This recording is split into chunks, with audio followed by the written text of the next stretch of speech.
Hello everyone, welcome back to our channel Jayakumari కేఎన్సి. అందరికీ నమస్కారం అండి. అందరూ బాగున్నారా ఫ్రెండ్స్? సో ఈరోజు రెసిపీ వచ్చేసి టేస్టీగా ఎమ్మీగా మ్యాంగోతో కేక్ ఎలా చేసుకోవాలో చూద్దామండి. మరి మ్యాంగో సీజన్ కాబట్టి మనకు మ్యాంగోస్ బాగా దొరుకుతాయి కదా. సో నార్మల్గా తినడం కన్నా జ్యూస్ చేసుకోవడం కన్నా ఇలా డిఫరెంట్ ఐటమ్స్ ట్రై చేస్తే చాలా బాగుంటుందండి. సో మరి చాలా సింపుల్గా ఈ కేక్ అయితే మనం ప్రిపేర్ చేసుకోవచ్చు. మరి వీడియో అయితే స్కిప్ చేయకుండా లాస్ట్ వరకు చూసి లైక్ ఇవ్వడం అయితే మర్చిపోకండి ఫ్రెండ్స్. మీరు ఇచ్చే ఒక లైక్ నాకు చాలా వాల్యుబుల్ అండి. సో ప్రాసెస్ చూద్దామా. ఈ మ్యాంగో కేక్ చేసుకోవడానికి ఒక పెద్ద మ్యాంగో అయితే తీసుకున్నాను నేను. దానికి 1.5 కప్పు రవ్వ తీసుకున్నానండి, సుజీ రవ్వ. ఇది మిక్సీ జార్లో వేసి కాస్త పొడిలాగా చేసుకోవాలి. దీన్ని ఒక బౌల్లోకి వేసేసుకుని మనం ఏ కప్పుతో అయితే రవ్వ తీసుకున్నామో అదే కప్పుతో 3/4 కప్పు షుగర్ తీసుకోవాలి. మీరు ఇక్కడ షుగర్ బదులు బెల్లం కూడా వాడచ్చు. దీంట్లోకి కొద్దిగా దాల్చిన చెక్క ముక్క, అలాగే ఒక ఇలాచి వేసి షుగర్ పౌడర్ అయితే చేసేసుకొని దాన్ని రవ్వలో వేసేసి ఒకసారి మిక్స్ చేసి పక్కన పెట్టుకోవాలి.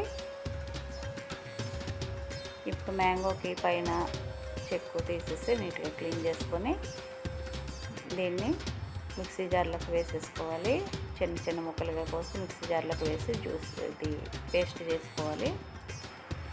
ఇలా మనం పేస్ట్ చేసుకున్న మ్యాంగో పేస్ట్ని అయితే రవ్వలోకి వేసేసుకోవాలి. రవ్వ అలాగే మ్యాంగో పేస్ట్ బాగా కలుపుకోవాలి. మనకి ఇది కేక్ బ్యాటర్ లాగా రాలేదు అని అంటే కనుక కొద్దిగా పాలు యాడ్ చేసుకోవచ్చు. నాకైతే కరెక్ట్గా సరిపోయింది కాబట్టి నేను ఇంకా మిల్క్ అయితే యాడ్ చేయలేదు.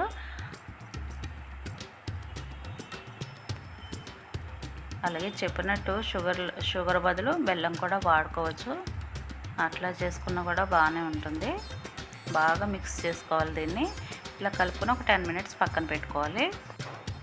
ఒక 10 మినిట్స్ తర్వాత తీసుకుని ఇది ఒకసారి కలుపుకోవాలి పిండిని. చూడండి, ఇదేమీ దగ్గరకు అవ్వలేదు కాబట్టి నేనైతే ఇంకా మిల్క్ అయితే యాడ్ చేయట్లేదు. ఇలా ఒకసారి కలిపేసుకున్న తర్వాత ఇప్పుడు దీంట్లోకి కొద్దిగా 1 టీ స్పూన్ వరకు బేకింగ్ పౌడర్ వేసుకోవాలి.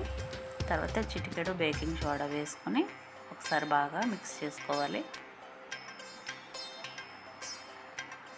ఇది ఒకటే డైరెక్షన్లో కలుపుకుంటే మనకి ఎప్పుడైనా కూడా ఏ కేక్ చేసినా కూడా ఇలా ఒకటే డైరెక్షన్లో కలుపుకుంటే బాగా వస్తుంది. దీంట్లోకి ఒక 1/2 కప్పు వరకు ఆయిల్ వేసుకున్నాను నేను. కావాలంటే బటర్ కూడా వేసుకోవచ్చు. ఇది ఆయిల్ కూడా వేసిన తర్వాత ఇలా బాగా మిక్స్ చేసుకోవాలి. ఇప్పుడు కేక్ గిన్నె తీసుకుని దాంట్లోకి కొద్దిగా ఆయిల్ వేసుకొని అప్లై చేసుకోవాలి గిన్నె అంతా కూడా. దానిపైన పొడిపిండి చల్లేసుకుంటే మైదా పిండి కానీ గోధుమ పిండి కానీ మనకి కేక్ అనేది అంటుకోకుండా వస్తుందన్నమాట. ఇప్పుడు పిండి అంతా కూడా దాంట్లోకి వేసేసుకోవాలి. ఇవి గిన్నె కనుక అవైలబుల్గా లేకపోతే మనకి ఇంట్లో పాల గిన్నెలు ఇట్లా ఉంటాయి కదా, వాటిలో కూడా మనం చక్కగా ఇది ఇలా కొంచెం వెడల్పుకున్న గిన్నె ఏదైనా కూడా వేసేసుకొని మనం పిండిని ఈవెన్గా స్ప్రెడ్ చేసేసుకోవాలి. తర్వాత ఒకసారి ఇలా ట్యాప్ చేసేసుకోవాలి, అంతే.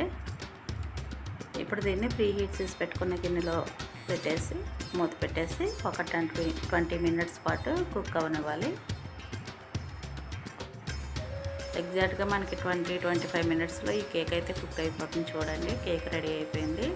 నార్మల్గా మనం ప్లమ్ కేక్ చేసుకుంటే అది దగ్గరగా 30 మినిట్స్ వరకు పడుతుంది, కానీ కేకు తొందరగానే కుక్ అవుతుంది. ఇది కొంచెం చల్లగా అయిన తర్వాత ఎడ్జెస్ ఇలా కట్ చేసుకొని ప్లేట్ ఇట్లా పెట్టేసి ఉల్టా తిప్పి పైన కాస్త ఈ విధంగా ట్యాప్ చేసినట్లయితే మనకి కేక్ ఈజీగా వచ్చేస్తుంది. చూసారు కదా. ఇప్పుడు ఇది చాలా వేడిగా ఉంది, అందుకని నేను ఇంకో ప్లేట్లోకి ఇలా ప్లేట్ పెట్టేసి తిప్పుకున్నాను అనమాట. ఇప్పుడు ఇంకా దీన్ని పీసెస్ కింద కట్ చేసుకొని ఇచ్చేసి పిల్లలకి. చాలా లోపలైతే చాలా వేడిగా ఉందండి కేక్. కట్ చేస్తుంటే పొగలు వస్తుంది. కొద్దిగా చల్లగా అయిన తర్వాత అయితే ఇంకా టేస్ట్ ఉంటుంది అనమాట. ఇందులో మనం ఇంకా ఏమీ వేసుకునే అవసరం లేదు, చాలా బాగుంటుంది ఈ కేకు. ఈ షేప్లోనే కట్ చేయాలనేం లేదు, మన ఇష్టం ఏ విధంగానైనా కట్ చేసుకోవచ్చు. సో నాకు దీని టేస్ట్ అయితే మన తాటి రొట్టె ఉంటుంది కదండి, తాటి పండుతో రొట్టె చేసుకుంటాం కదా, ఇంచుమించు అదే విధంగా అనిపించింది. కాకపోతే అది తాటిపండు టేస్ట్, ఇది మామిడి పండు టేస్ట్, అంతే తేడా. మిగతాదంతా సేమ్ టు సేమ్ అనిపించింది. సో టేస్ట్ అయితే మాత్రం చాలా బాగుంది, డిఫరెంట్గా. నచ్చితే మీరు కూడా ట్రై చేయండి ఫ్రెండ్స్. చాలా బాగుంది. మ్యాంగో సీజన్ కాబట్టి మ్యాంగోస్, రవ్వ 2 ఉంటే చాలు మనకి చక్కటి కేక్ రెడీ అయిపోతుంది. పిల్లలే కదండి, పెద్దలు కూడా చాలా ఇష్టంగా తింటారు. అంత బాగుంది. సో మరి డెఫినెట్గా ట్రై చేస్తారనుకుంటున్నాను. మరి వీడియో కనుక నచ్చినట్లయితే ప్లీజ్ లైక్ చేయండి, షేర్ చేయండి. అలాగే మన ఛానల్ ఎవరన్నా ఫస్ట్ టైం చూస్తుంటే ప్లీజ్ సబ్స్క్రైబ్ చేసుకొని సపోర్ట్ చేయండి ఫ్రెండ్స్. అలాగే మీకు తెలిసిన వారితో కూడా చేయించండి. సో మరొక వీడియోతో మళ్ళీ కలుసుకుందాం. థ్యాంక్ యూ అండి. Thank you for watching.